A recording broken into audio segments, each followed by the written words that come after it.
So I'll start with one that you're probably familiar with, and this is A1 beta casein. A1 beta casein is the predominant source of casein now in the Western diet. And this is very simple as to why. The Holstein cow represents about 94% of the Western diet's dairy supply. Very different A1 casein than A2 casein, which comes from older breeds of cows which have largely been displaced because they don't generate as much milk in a typical year or 300-day milking cycle. I think this is one of the real important topics under the umbrella of dairy and inflammation. So many of us have heard how dairy is damaging at one level or another, and it's really important to understand the details and the differences within that dairy world. There are populations around the world that have very, very high levels of dairy consumption.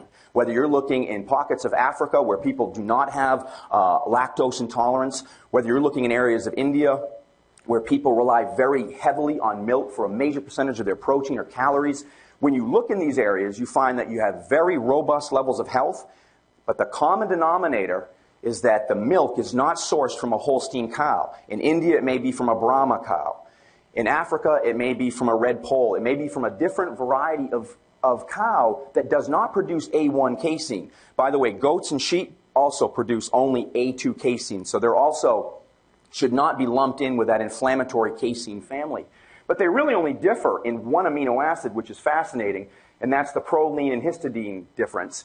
When A1 casein is partially digested by the digestive enzyme secreted by our pancreas, you end up with a small fragment known as BCM7.